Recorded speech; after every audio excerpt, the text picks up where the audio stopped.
our second day of Innovate. Yesterday was jam-packed, and today will be the same.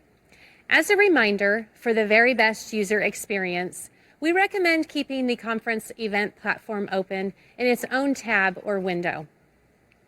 Also, don't forget to click the Leave Meeting button in the top right corner if you need to leave the live broadcast or a live breakout session at any time. Also, our live sessions and meetups with Cityworks experts and partners will broadcast live until approximately 2 p.m. Mountain Time today. We chose to hold Innovate live because we felt it important to have a community experience.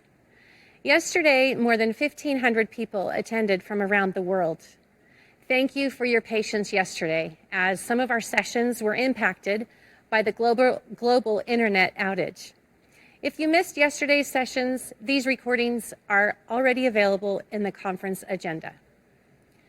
We want to thank Power Engineers and Nearmap for being our general session sponsors. All of our sponsors and exhibitors are available throughout the conference, so be sure to stop by and visit with them.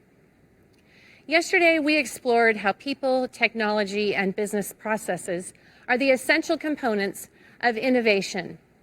Taken together, they can help fuel critical cultural and digital transformation within your organization. When it comes to technology, digital transformation begins with location intelligence. Jack Dangerman has said on many occasions, knowing where things are and why is essential to rational decision making. Together, Cityworks, ArcGIS, and our partners create a powerful system of action, empowering GIS intelligence for communities around the world. Our customers continue to push the boundaries of location intelligence to create resilient and sustainable communities. Today, Becky and her team will deepen the conversation about how the Cityworks platform can help you drive innovation. Thank you again for being here and sharing your time with us. Becky. Thank you, Cindy. The conversations we'll have today will focus on taking the technology element further with the concept of leveraging GIS-centric systems of action across an entire organization. In municipalities and utilities around the world, it's common for operations to be siloed from the community development and permitting workflows within an organization. These silos have been in place for decades, perhaps longer, making it nearly impossible for organizations to understand the full history of an asset. Does the asset's current location match the submitted design plans? Were modifications made during the design process? And did the initial inspections document any known issues, and how were those resolved? We talk a lot about the importance of the full asset lifecycle. And when we say lifecycle, we mean from that very beginning, when an asset is still just a proposal and a set of development plans. Long before it's installed and operational, permitting and planning workflows can have a direct impact on an asset's performance. This graphic, inspired by Gartner research, offers another way of looking at the full asset lifecycle. Customer relationships and customer needs begin the lifecycle process when a new development project or utility service is submitted for review and permitting. An organization's capabilities show how this process is managed, both internally and externally with the customer. And capabilities include everything from the training of your employees to your technological and workflow capabilities. How are these projects handed off from development and planning to operations?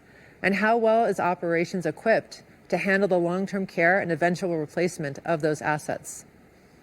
Are you able to connect the technologies available within your organization to eliminate silos?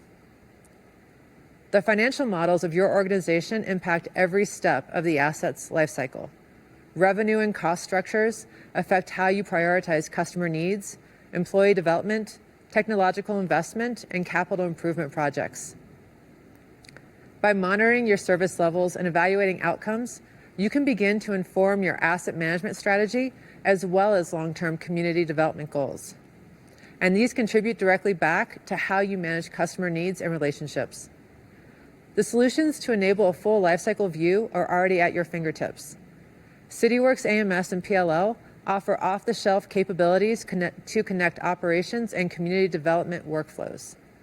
Because the information is stored in the GIS, the permitting and planning departments are able to work in the same system of record as the asset management teams, allowing for seamless communication and workflow handoffs. This includes the data collected from permit applications, plan submissions, inspections, code enforcement, utility permitting, and more. And the results? More transparency, improved processes, more quality assurance and quality control at every step in the asset's lifecycle. Cityworks on its own can help you manage the full asset lifecycle. The Cityworks Partner Network helps you expand on this with customized solutions for electronic plan review, regulatory compliance, mobile inspections, and community engagement apps, just to name a few. And within the Trimble ecosystem, we have the ability to connect with even more technologies. Your colleagues in other departments may already be licensed for some of these applications. And this session will focus primarily on the end-to-end solutions available to you within Cityworks. And you'll also see some of the offerings available from Trimble to support aspects of the asset lifecycle. So first, to kick things off, I'd like to introduce Matt Harmon to demonstrate how Cityworks PLL can support your customer relationships, internal capabilities, and financial models within your lifecycle strategy. You know, Becky, as you and I work with our customers, a couple of things really stand out. Our users are adapting and using the digital tools provided by Cityworks PLL and ArcGIS to engage more effectively with their communities. But as we emerge from a challenging year, communities everywhere are still feeling a strain in resources. That may be a lack of human capital, inadequate funding, or the skyrocketing costs of goods and services. Take, for example, the boom in residential real estate. Demand for housing in many areas is much greater than supply as people continue to migrate from densely populated cities. Freddie Mac recently reported an estimated shortage of 4 million residential units across the United States. While the COVID pandemic is the major cause for the recent movement of people, it is still simply a reflection of the ongoing urbanization of our communities. Today, North America's population is the most urbanized, with about 82% of us living in cities. In the United States, most of the population lives in one of about a dozen mega regions, and by 2050, urbanization of the United States will increase to 88%. Urbanization rates across the world continue to accelerate, and by 2050, 68% of humans will live in urban areas compared to 55% today. Increases in population creates a domino effect in demand for public services provided by local governments and utilities. As an example, check out this headline from Bloomberg. Many areas are experiencing a shortage of qualified building inspectors, underscoring how community development and permitting professionals have a front row seat to all of these market forces. You're tasked to keep up with demand, ensure our communities are built in a safe and sustainable manner, while also meeting customer demands. Adopting technology to support a complete digital transformation is essential to working efficiently in the modern and smart city era. The challenge is certainly present and real, but you are thinking creatively and applying new ways to solve new problems. You're using the mobile app along with FaceTime to conduct virtual inspections. You're adopting the online portal to streamline application submissions, inspection requests, and payment of fees. You're replacing clipboards with tablets and phones. You're replacing paper plan sets with digital uploads. You're working with partners to use the APIs to build integrations to automate workflows and eliminate silos. And Cityworks PLL is at the center of all of this. Let's take a closer look at where Cityworks PLL fits into lifecycle asset management and how it helps digitize the land development workflows. I live in Saratoga Springs, Utah, a suburb of Salt Lake City. The Salt Lake City region is rapidly expanding, and Saratoga Springs is one of the fastest growing cities. They use Cityworks PLL and AMS to track the entire land development process. Here's a time-lapse video I took a few weeks ago of contractors installing sewer gravity mains for a 30-home subdivision located right behind my home. You can see the construction crews laying 20-foot, 8-inch diameter PVC sewer pipes one by one, eventually connecting thousands of feet to form the new wastewater collection system for the subdivision. It's also interesting to think how these new pipes will likely outlive all of us living in the area, which emphasizes how the land development decisions we make today affect our communities for decades. Many public works and utilities use the install date of an asset as the beginning of its life cycle.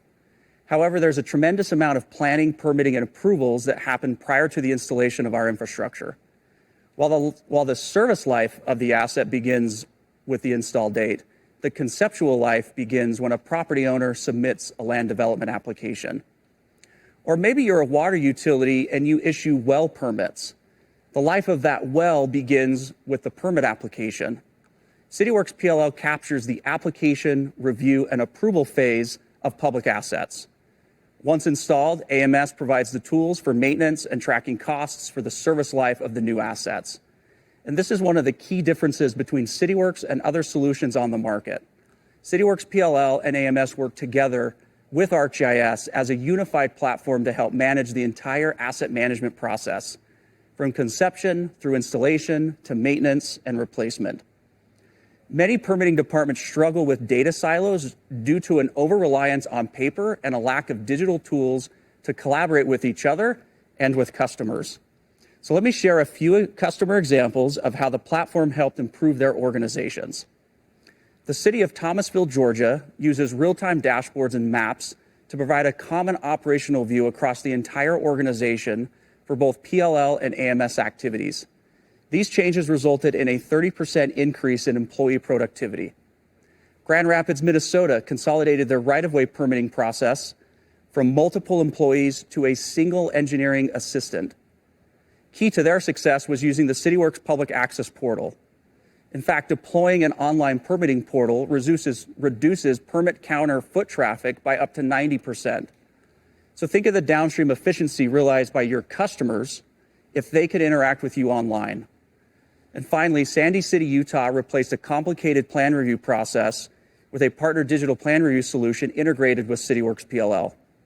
Customers now upload digital plans, view markups, and submit revisions entirely online.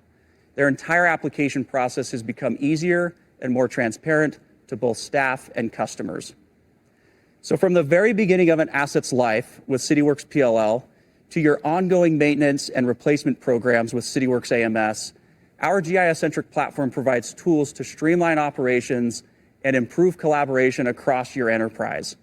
So I invite you to attend the Community Development and Permitting track at the conference today and explore how Cityworks PLL can accelerate your organization's digital transformation and fit into your greater asset management strategy. So Becky, we've seen a lot of growth in PLL over the last few years. And our customers are really doing some amazing things with the platform. And to all you out there today, you can see it live today. All you need to do is jump over to the sponsor and exhibitor module within the webpage and click on Connect Live to meet with experts and partners who can show you these solutions. I agree, Matt. It's awesome to see how our customers and our partners together take our software and with their creativity go beyond what we've even imagined ourselves. And now that we've seen how Cityworks PLL can help track the beginning of an asset's lifecycle, let's look at some of those new tools that we've developed to help field operations collect valuable asset data. Whether by IoT sensors or crews, these enhanced capabilities bring data into the organization to drive analysis and operational change. And the outcome is improved data quality to inform the operations and maintenance of your infrastructure. So with that, I'm pleased to introduce Billy Lang and Rami Naber. Thank you, Becky. Thank you, Becky. Welcome, guys. Every 4 years, the American Society of Civil Engineers depicts the condition and performance of America's infrastructure. In 2021, America earned a combined score of a C-. The report identified funding, maintenance backlogs, and scarce or unreliable data as key contributors to this score. Investment opportunities, like the Coronavirus State and Local Fiscal Recovery Fund, and the embracement of asset management plans and systems like Cityworks have and continue to help local governments prioritize resources despite limited funding. Rami, I'm sure you're aware that 43% of our public roads in the U.S. are in poor or mediocre condition, and that there is a water main break every 2 minutes with an estimated 6 billion gallons of treated water lost each day. That's right, Billy. This is a global challenge, and in the U.S. alone, many of the water and wastewater pipelines have been in the ground for over 100 years, and they're failing. We're seeing more frequent and more intense extreme weather events and flooding, increasing the challenge for better management of water supplies and resources. These challenges are compounded by their implications on the environment and public health. And the Environmental Protection Agency has estimated that it will take $750 billion over the next 20 years to maintain and improve the U.S. wastewater and drinking water infrastructure alone. Funding for infrastructure improvements are anticipated from the federal government to bring our essential water services up to date. This will create more opportunities to invest in solutions that meet today's challenges. Utilities need solutions that will help them better prioritize asset maintenance activities, identify root cause of problems causing chronic repairs, improve asset resilience, and reduce adverse environmental impacts. That's right, Rami. Today, local governments and agencies use Cityworks to effectively capture and record citizens' requests, track and cost reactive and preventative maintenance activities, perform condition inspections, and manage complex permitting and code enforcement workflows. These Cityworks out-of-box tools enable organizations to plan and build for infrastructure resilience. An organization's ability to accurately track operational and maintenance activities improves infrastructure reliability, enhancing response and recovery efforts when disruptions occur. On a recent webinar hosted by the American Society of Civil Engineers, Westminster, Colorado Mayor Anita Seitz wisely observed, "If you don't know what you have and you don't know what condition it's in, you can't build for resilience." Extending Cityworks is a community, a network of industry experts, partners, and integrated technology solutions. For example, as a Trimble company, we've integrated Cityworks with advanced IoT technologies that produce reliable, real-time data. Solutions like this, those that produce actionable outcomes, are core components to systems of action. By improving data accuracy and reliability, better and more informed decisions can be made. Cityworks combined with Trimble Unity, Talog IoT, and ArcGIS offer a comprehensive digital platform with real-time asset intelligence, workflows, and analytics, transforming the way the water, wastewater utilities prioritize infrastructure maintenance and construction investments. Almost every aspect of utility and local government operations and asset management depend on accurate data on utility network assets. And ArcGIS lays this foundation as the system of record for asset information.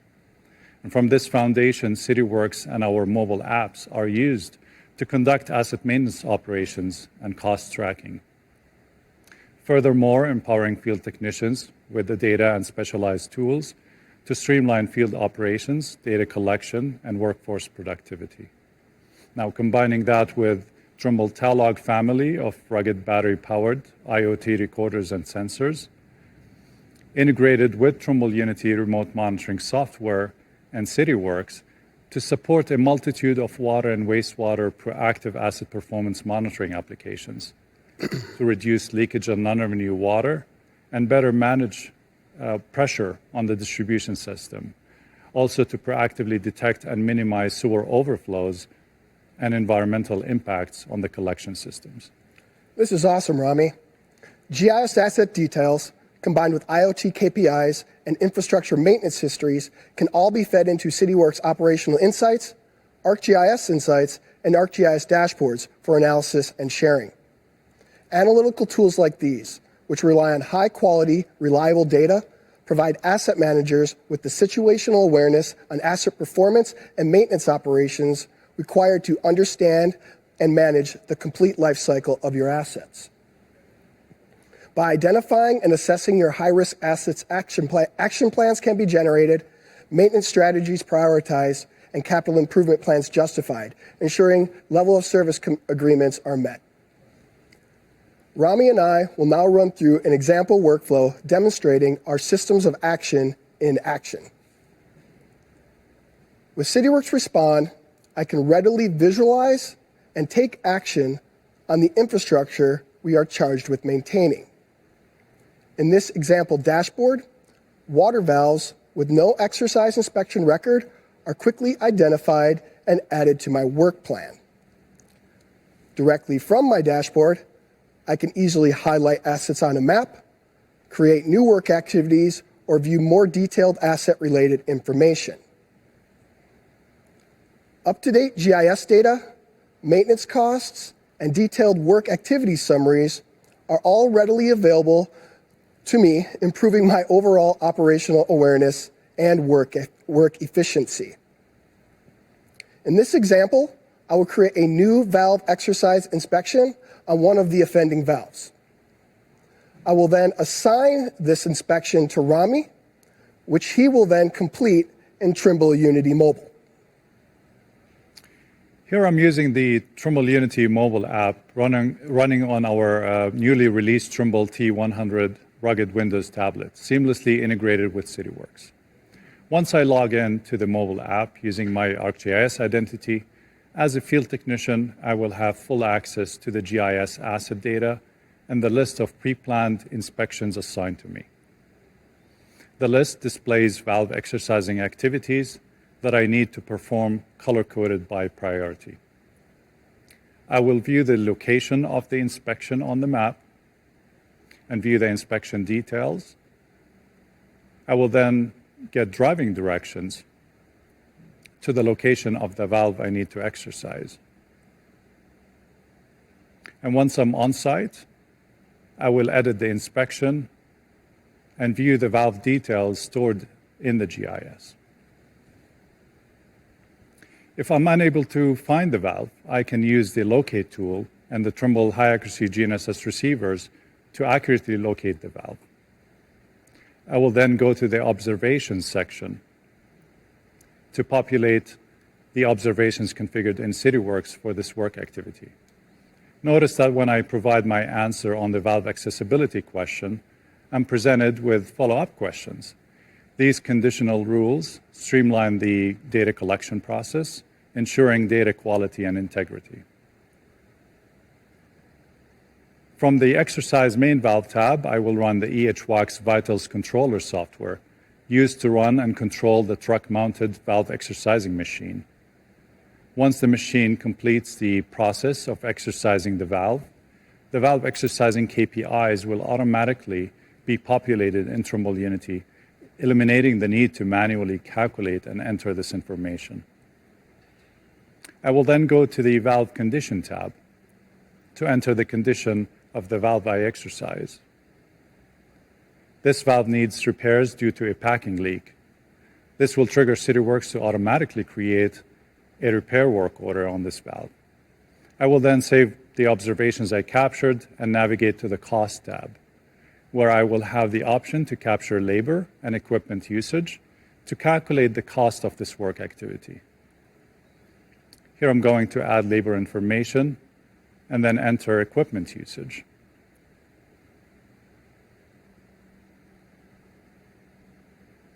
Under the Attachment tab, Trimble Unity automatically created the valve torque chart. The graph shows high torque levels during the exercising process, an indication of poor valve performance. I have the option also to take additional photos or attach files and documents to support my inspection activities. I can also take an accurate GPS position to be used to correct the location of the valve in the GIS, keeping the GIS data up to date and accurate. Once I'm done with the data collection, I will simply update the status to work completed and save the inspection. Now, because Trimble Unity works offline, I can wait for the sync process to trigger automatically, or I can synchronize my work activities manually. This will upload all the data I collected to Cityworks and will remove the completed work activities from my list. Now that we've collected this reliable valve condition data, we can perform analytics in a spatial context within ArcGIS. ArcGIS provides an in-depth view to help you make informed decisions that support your action plan. Let's take a look. This ArcGIS dashboard summarizes the overall condition of the valves Rami has been exercising and inspecting prescribed by the maintenance plan determined in previous steps. The dashboard shows various KPIs, including average inspection costs, inspection status, and valve condition based on the torque data and number of turns. If we focus on the valves that are in poor condition, we notice that many of them are clustered around a specific area in the distribution system. we can also visualize this clustering in a density heat map. Using the valve turn data collected by Rami, we see that several 6-inch valves exceeded the expected number of turns. This is an indication of a possible broken valve stem. With this information, direct action can be taken to plan and schedule repair activities for inoperable valves, and schedule more frequent valve exercising operations on valves identified as poor performing. Also, since the condition of the valves can reflect the overall condition of the water mains, we may want to consider installing IoT sensors to proactively monitor the performance of the assets in this high-risk area. And that's exactly what we've done, Billy. Here you can see the GIS web map and the location and list of all remote monitoring sites and sensors deployed in the field. You can also see the location and list of active Cityworks work orders and inspections created on the water network assets being monitored. I'm going to go ahead and zoom to the high-risk area we've identified earlier. Here we've created a virtual DMA and installed 3 Telog IFM32 insertion flow meters and pressure sensors to measure flow and pressure in the area, to calculate non-revenue water loss and detect water hammer events that contribute to water main breaks. Each of the sites have key performance indicators that are calculated on a daily basis and stored in the GIS against the assets being monitored. In this example, we have minimum night flow and total volume KPIs. These are used to create water mass balance calculation and night flow analysis to determine the amount of unaccounted for water. Also, the built-in system health dashboard provides quick insights into the performance of the remote monitoring sites and provide the list of alarms and events detected and raised by the sensors. After we've installed these sensors, a few alarms were triggered by the Green Valley virtual DMA site, raising an event. If we look at the underlying flow and pressure data, we can see a big drop in pressure that raised a low pressure alarm. And that alarm lasted for approximately 31 minutes before the PRV increased the pressure back to the normal range. The drop in pressure was followed by a steep increase in water flow, raising a high flow alarm that lasted for 3 hours. A critical pressure impulse was also detected at the time the event occurred, where a rapid fluctuation in pressure detected with a range of 24 psi.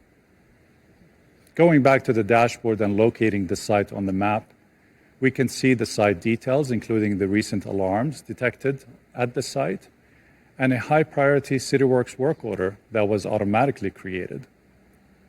We can see that the leak detection work order is in progress, with the resolution set to repair needed. A comment was also added by Trimble Unity indicating the reason the work order was created, and a note from Steve Smith indicating that the crews have located and isolated the leak and are working on fixing it, which explains why we have seen the flow return back to its normal range after 3 hours. Through our use of Cityworks, Trimble Unity, and the Telog IoT sensors, we now have accurate and reliable data required to make informed decisions about our infrastructure. ArcGIS Insights is the ideal application to organize and present all of this valuable information to aid us in our decision-making. Here we have an example ArcGIS Insights workbook. The virtual DMAs have been categorized and displayed by estimated non-revenue water loss. Impulse data from our remote monitoring sites, along with infrastructure age and risk profile scores, have been included to provide additional insight into the overall performance of our assets. The workflow we presented shows one example of many applications that can be realized through Cityworks, Trimble Unity, Telog IoT, and ArcGIS, offering you a comprehensive digital platform with real-time asset intelligence, workflows, and analytics that help you gain better insights into the asset performance improving fieldwork efficiencies, and shifting your focus from reactive to proactive asset management. And with that, you can reduce infrastructure failures and repair costs, improve customer service and response, and use real-time performance data to support business risk assessments. You'll be better prepared and informed when making decisions about infrastructure repair and replacement activities, meeting regulatory compliance requirements, and level of service commitments made with your constituents. Thank you, Billy and Rami. So We've seen how data can come into your system of record from a variety of sources to create a system of action. So now, Denora Sanchez will demonstrate how you can take your data a step further by leveraging your unique personnel resources and business process to prioritize investment and reinvestment. Thank you, Becky. So whether you've been a Cityworks user for just the last year or more than 15 years, Cityworks has been the platform enabling and empowering each of the systems. While you just witnessed the water workflow that touched various parts of Cityworks and Trimble Unity, let's recognize a true pursuit: data. This century elevated the importance of data in every aspect of our lives. And as asset keepers, we've experienced it. The key to service delivery is asset and maintenance data. Sure, to you and your department leadership or even governing board, Cityworks was attractive because for the first time, your operations could account for their work while putting to use your GIS investment. Work management was and continues to be important, but we all know how to log in a work order, a service request, an inspection, or even a PLL case. The tipping point is what we do with that data and that information. That's when you've entered the system of action.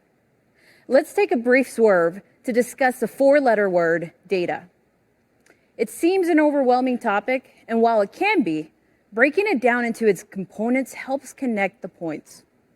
So if we were to break down data, it would be into data engineering, data science, and data analytics. All fancy words, which translate to creating data, cleaning up the data, viewing the data, and informing. And by informing, I mean what is done with it. And that's a simple approach: creating or collecting the data via our usual work activities by an employee or machine, followed by ensuring it is quality or valid data. And finally, viewing it to pick out trends and begin to inform your operations or response. And while I know we've mentioned this every conference, let's go beyond words and see what it means. So you've heard it before, the explanation from Brian, Becky, and even this morning's presenters. But I'll do it just again in case you just joined us or the internet went down. So the system of record, the foundation or truth of our assets. The system of engagement is what is done against that system of record, updating the work history or interacting with it. And the system of insight is how you view your data, aka the lens or trends, which touches on the data science and analytics phases of data. These combine to create systems of action. And what is done with the data, how it informs the business process or decision-making process. It extends beyond IoT. It's the whole enchilada. I'm hungry. This all translates to the effective approach to change management or any situation: people, business process, and technology. For successful operations, it is critical to converge to three areas, as each cannot be the sole solution, but instead an interdependence between the three must exist. Any of these could be the point of introducing the change, but it takes all to build lasting change. Now, for people, you need buy-in to the change or the solution. The business process, well, depending on how much the organization has leaned into technology, updating the procedures could improve buy-in. And then technology, well, you lean into technology to facilitate the change. So how does that relate to data and the systems discussed? Well, the prevailing issue throughout the U.S. is infrastructure investment. 4 years ago, we discussed the results of the American Society of Civil Engineers 2017 Infrastructure Scorecard, which graded the American infrastructure at a D+. At that point, the investment gap stood at $2.1 trillion over 10 years. Now, fast forward to 2021, and while the overall grade improved to a C-, the first time in 20 years that we were out of the D range, yet the investment gap continued to grow. now estimated at $2.59 trillion over 10 years. The highest ranking categories reports and rail, with a B- and a B, respectively, while the rest linger in the D and C range. And at this pace, the ASCE figured that by 2039, America's overdue infrastructure bill will cost the American household about $3,300 a year, or $63 a week. As part of their key findings, the ASCE identified maintenance backlogs, state and local investment, and data scarcity as impacting areas. So for example, the maintenance backlog, there continues to be a backlog as assets are not adhering to their prescribed maintenance routine. Good news, asset management provides the path to reverse this. State and local investment at every level has begun to make an impact, whether levying new funding or providing federal grants. And data scarcity, yes, we stand at a C- and a gap of $2.59 trillion over 10 years. But that's only based on the data that we currently hold, which means the situation could be more dire or at least different. Similar to 4 years ago, the ASCE recognized 3 categories for recommendations: leadership in action, investment, and resilience. These happen to align with the effective approach as follows. Leadership in action translates to people, as it will rely on people to provide the necessary vision and strategy, enabling investment and asset management. Streamlining the project permitting process, so think PLL. From an investment standpoint, it's about adjusting the business procedures by fully funding infrastructure programs. Easier said than done, right? Well, expanding also public-private partnerships, or P3s, where it's opportune. And resilience, embracing asset management, innovating and relying on emerging technologies, and mitigating risk. So how can organizations like you prepare for these opportunities? Well, good news, you're already ahead of other organizations, as you've already invested in compiling your system of record in GIS. You've engaged with your permits and assets and begun to analyze the insights. But leaning more into the systems of insight and action can provide a better investment picture. So if we boil down the reinvestment need, and really boil it down, this is what most organizations confront, and what federal or even state programs are requesting as key evidence for investment. More and more funding programs are requiring plans for the municipality, utility, or district detailing what work is being performed and where the need is most. Whether it be from a maintenance, operating, or capital side, assets needing updated strategies or rehabilitation need to be identified. And as you can see from this simple workflow, estimates, project delivery, operations, and end-of-life planning are key. Now let's imagine this simple workflow in the Cityworks platform. So in this figure, assume the maintenance and operations are being captured in Cityworks through mobile, Respond, or Office. With the work history captured, it feeds into the analytics toolbox of Cityworks Analytics or Operational Insights. And in the latter, the maintenance history can be assessed in relation to the level of service targets, while the asset attributes would be analyzed for overall risk or maintenance, then displayed spatially. So let's focus on sanitary sewer gravity mains for this example. With the tools and operational insights, assets can be assessed, and the scores lead me to concentrate on those with higher risk and no preventative maintenance adherence. Then you can narrow down into a specific community area. And based on the data already in the GIS, such as condition scores, replacement costs, remote sensing readings, or maintenance strategy, the asset trajectories and work history can be analyzed. Depending on where those assets fall, further investigation can be captured by kicking off a work order or inspection. And following this perspective, a project can be developed to manage the assets and work. So in Respond, this work order can be assigned to the correct project. And the exciting part, and yes, I'm smiling, because this capability also applies to service requests. Oh, and did I mention inspections and PLL cases? I hear you clapping. With the introduction of OpEx, all work activities can now be assigned projects. For the assets identified in operational insights and captured and respond, the work activities can be monitored in a project with the ability to view what and where those assets are, leading to a more targeted investment. So to begin estimate costs, users can take advantage of admin's estimated equipment, labor, and material, or what you know as the ELM tab, to plan anticipated work order and service request costs. Now, these estimates are then reflected in the OpEx project financials, which includes the actual costs and revenues. But I know I've heard it before, but have you ever had the thought, or how can I keep up with all the assets associated with this project, regardless of the asset type? Well, there's hope. By including the map in OpEx, you can not only view the sanitary gravity mains displayed here, but also you can display the streets, the hydrants, the water mains, and the valves associated with this project and work activities. Is anyone as excited as I am and red as of my face? Well, by taking all the data outputs, we further analyze through ArcGIS Insights, bringing together EURLs and the scores in the GIS. In this approach, I'm viewing data collected in Cityworks and updating the system of record to dive into the risk and rehab analysis.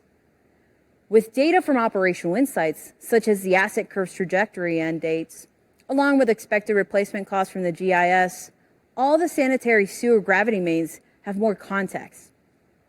I can take a gander at different combinations or targeted areas and the implications from the individual assets: quantity, estimated costs, condition, and location. Remember, the project work activities would be handled via Respond, while the overall project monitoring would occur in OpEx. And upon completion, the assets would be operated and maintained within Respond, Mobile, or Office, returning to our starting point, or the longest asset phase, operations and maintenance. Now, if we talk about technology again, those components that we just covered may already be in place at your organization, because technology facilitates data use, change, and solutions. Oh, but you may be thinking, Denora, what about the cleaning up data stage? Well, with the newly added field validation, you can enforce ELM or even custom fields to be populated, or that the asset actually be attached before progressing that activity. That's how technology can make your procedures and workflows easier while capturing that data. Earlier, Billy and Rami showed you how data from remote sensors showed a concentration in one area of the community. And by collecting, visualizing, and analyzing the data, action could be taken to adjust the maintenance done in that virtual DMA. Now, capturing data is great, but the technology is also documenting the operational process and the asset performance. So from a business process side of it, technology can only enable to an extent, as the business process is also critical to the success of any work. Without it, there is no system of action or any other systems. Take the time to consider your business procedures, like assigning work orders, justifying budget requests, or what information is feeding or informing your capital investment plan. From the data collected, the use of technology, and ingraining how that information is put to use, that's the true definition of return on investment. That's how it extends beyond just a cool graph or monthly reporting, but actually feeding into your reinvestment strategy, personnel justifications, or adjusting the levels of service. And people, they're key to every system and every phase, but the only way business procedures, technology, and data come to fruition is if people are empowered to innovate in service delivery. People are needed at every level of an asset management program, from the operations to the tactical, and most importantly, the strategic realm. Now, people, business process, and technology are what will address the current investment and the reinvestment strategy. Whether you're just getting started or you've been an asset manager for decades, the technology is available. Now consider, how can it facilitate your people to innovate your business procedures with data informing the entire process? Thank you, Denora, for showing the completion of that asset lifecycle and bringing it all together for us here this morning. You're welcome, Becky. And it's actually really great to finally go beyond words and actually show you how Cityworks supports the lifecycle strategy. Chances are you already have the tools available to eliminate those silos one by one. So commit in the coming weeks to watching the recordings of sessions you may have missed, and share with your colleagues in other departments and ask them what technologies they're currently using. Live session recordings will be available for 3 months after the conference. Take advantage of creating new points of collaboration by networking with your Cityworks peers. Also, our partner network is amazing, and many of them are participating this week as exhibitors. Meet with them and connect to learn more about expanding the functionality of Cityworks in your organizations. We want to thank all of you for participating with us at Innovate. We look forward to 2022 as we are planning the details for our in-person conference to be held here in Salt Lake City, Utah. Look for details in the coming months. And I know we really can't wait to see you all again. I've seen so many notes this week on how all of you are looking forward to it as well. And seeing you all in person really helps us get that person-to-person feedback and those relationships to enhance our products and solutions. Becky, thank you and your team for your insight today. And thank you, Cindy, for all your work to bring us all here together. We've enjoyed being with you virtually. We look like we're ending a little bit early today, so keep your browser open and take a quick break. Those sessions are there for you to go ahead and enter into them. They will be starting at 9:40 today, so in about 20 minutes or so. So enjoy the rest of the day and the remaining sessions.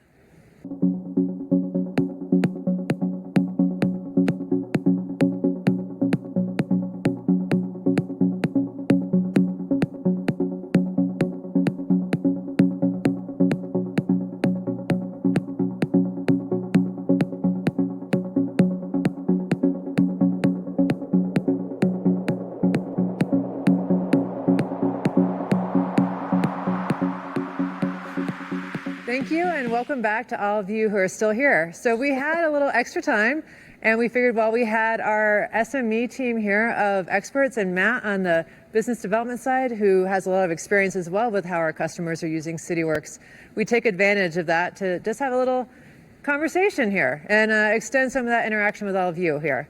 So I actually there are a few points when you guys were presenting today.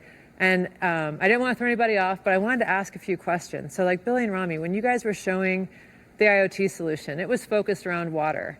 But what other industries can that be applied to right now?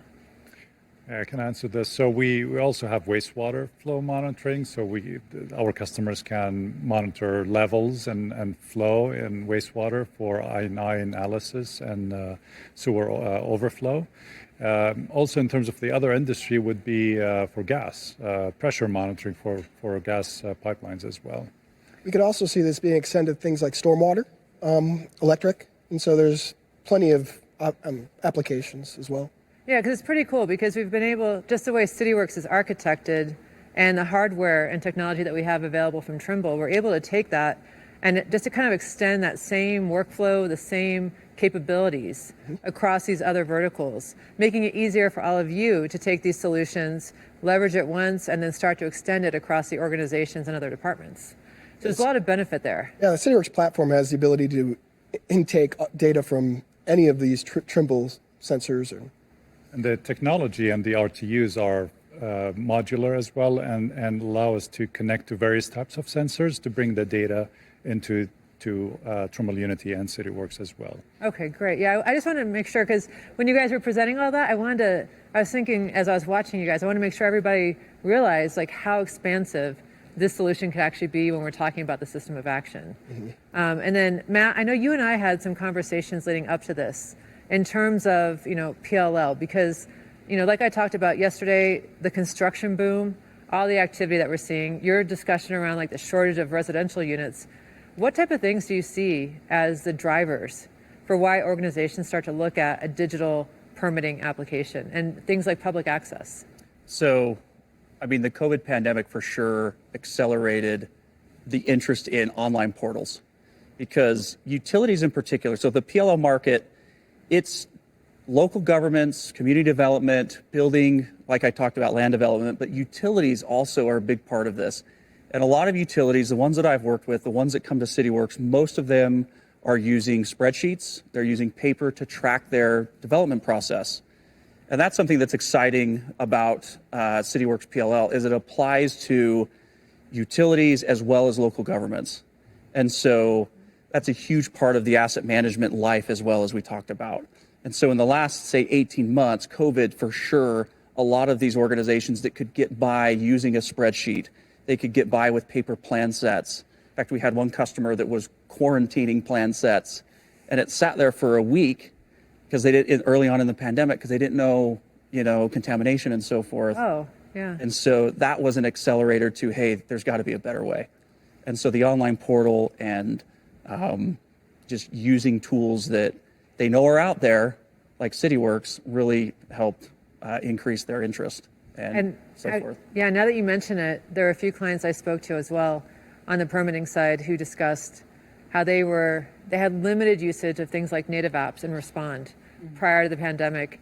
And then as they were moving to expanding those field crews, they didn't want to give everybody pieces of paper that everybody was passing back and forth between 5 or 6 different people in the organization, which really helped them to expand when they already had native apps and Respond in place. Right. Just expanding that usage and growing how their staff were using those tools. Well, and you talk about like a building inspector who's usually entering homes to do something like a water heater inspection. Well, they can't do that anymore. Yeah. And so mobile apps, virtual FaceTime, Google Duo, and things like that really were key. That was pretty cool. And there was, when you're talking about that, I remember seeing, and these are the kind of things I wanted to get into when you guys were presenting, but I didn't want to throw everybody completely off track. But I saw another instance where a customer was doing that, and there was an inspection that was taking place, and they were actually using another tool with FaceTime to kind of mark up the pictures that they were taking as part of that virtual inspection process. Right. And that was really cool. So they were able to, tune in to the person at their residence, take a few pictures, mock them up, and then include those as part of the inspection without ever going on site and physically being together. It was pretty cool. Yeah, West Valley City, local city here in Utah, West Valley City, Utah, one of their inspectors is full-time virtual, and it's in the office, and they've got monitors, and they're doing virtual inspections, and not having to enter people's homes and so forth. So lots of innovation, lots of great things that they were not doing that 18 months ago, and so that's just how organizations have had to adapt to the current times. So. And a lot of those tools that you mentioned, Denora, start to feed off of and inform that process. You'd mentioned the field validations when you were talking. And I'm not sure how many of you have had a chance to check out some of those sessions yesterday. I heard that our admin session had a record-setting, almost 600 attendees participating there. And the numbers have been just awesome to see our customers. Humble brag there. Well, you led the session. Kara, because it's PLL and AMS, so it's the nucleus of our platform. But yeah, we did get a lot of questions about that. Even from Billy and Rami afterwards, they're like, "Wow, how can we extend this?" And that's the exciting part of it, of how we can take it beyond what we showed in the session yesterday, and really extend it. And I had a client meeting a couple, probably 2 months ago. A couple of SMEs were on it, and they said, I have to run this Python script nightly to make sure that everything is running and working. But I said, well, actually, we just released admin, and it has field validation. You can actually take advantage of that. So they're like, oh, okay, what version is that compatible with, and so on. So that's our job, right? That's our role. If we can make our technology and can make it in a way that it makes people's lives easier, and the people who are carrying out these processes, instead of having to depend on a script, whether manually or nightly, let's put it in the system and make it easier for them. So it's one less thing they have to worry about, and then they can worry about how they fund their investment or reinvestment strategy, really. And so I just want to kind of point out, because you mentioned, okay, people can't progress an activity until certain fields are populated, like elm values maybe are custom fields, but that applies to all the fields, right, on the form. It's not just targeting certain ones, like all the core fields. It's going to be all the core fields, Yep. the parent table, and then we have extended it for service requests and work orders. We've extended it to also the category custom fields. But yes, so those are the areas, and obviously just let us know. Rewatch the session if you weren't able to attend it. We do have our contact information because, as we mentioned, there's things that Kara is working on to also bring that to our PLL side. So, and the thing that I think is so amazing about it, so with field validation, if you look at what we showed today, this full asset lifecycle strategy that initiates from an intake that's starting in public access on the permitting side. It's moving there through like review processes, maybe touching other partner solutions. Activities are being sent out to the field. Some of them are being triggered automatically through sensors. More data is being captured. That might change how an activity gets processed, coming into the back office and going through OpEx and operational insights. With field validation, we can start to build out these really sophisticated workflows and processes and have these points where there might be an approval or a field validation to inform the organization to make sure that things aren't progressing without all the data that's needed to actually inform those final processes. and you know, we show the basics, but Yeah. then our wonderful clients are going to go and take it Exactly. and blow our minds, and then we're going to be sitting there like, what? Yeah. Like, that's the part, and it's overused, excited, but that's the power that this really has, and where we continue to have that feedback where we can make it so seamless. And the improving the data, the quality of the data that's going to be coming in which is what it's all about, really. You know, you can start to rely and really, trust the data that you're using, because that's what is really going to help you with that decision making to feed these tools. So Many of the times field technicians had to go twice out to the field because they made mistakes. And with the validations, we can ensure data quality. Yeah, reliability of data is one of the key things I point out when new customers or new potential customers are talking to us. How reliable is the data? And that's what's so great about PLL and AMS for asset management, for lifecycle asset management and asset planning, is we're attaching permits to assets, right, on the water utility, right? When there's a sewer tap or things like that, that can go on the asset and that becomes part of its life. The permit, the work history, and so decades in the future, that reliability accelerates. So. Yeah, the whole public asset management that we yep. talk about. And it was, Yes. to me, it was awesome to see it actually going from that conception or the provisioning of an asset all the way through to, as you're saying, the field operations and maintenance, and then perhaps eventually the retirement of the asset, extending the useful life, having all this come together and inform that system. Yeah, I'm watching that, sorry. go I'm watching those pipes go in the ground. It's right in my backyard. I took that video and the sewer pipes are going in. And I'm telling my kids about it, and it's just like I sit here and think, yeah, that pipe could be there for 100 years, Yeah. right?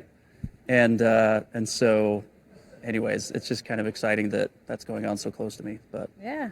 So on a more personal note, I want to know, what are each of you looking forward to the next time that we're all in person for our conference? That's a tough question for an introvert. Well, to me, socializing and being around our customers and get their feedback and work with them. The tough question, the tough discussions with clients. Yep. Because that's how we get better, and that's how we continue to make Cityworks and Trimble the best it can be.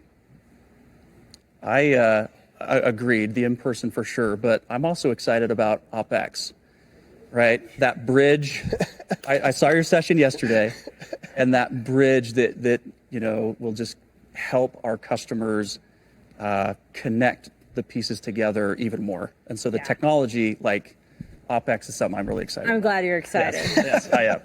And for me, the ability, the opportunity to learn from our partners and clients, because that's what I enjoy so much is, we have to present and we get the opportunity to share what we're working on, but I learned so much from just being able to sit down and really understand and see what our clients and partners are doing and, what their drivers are. And so then I can take that back and do some more research and learn more for that way. So that's what I'm looking forward to. Yeah, we all can't wait to see you guys again in 2022. And as we said, those details are coming. And so for those of you who stuck around to hang out with us all a little bit longer, thank you. And I think at this point, we're going to actually go ahead to our break. And we hope you make it to the sessions where you can hear more about all of everything that we've been discussing this morning. Thank you all. Thank you. Thank you. Bye. Bye.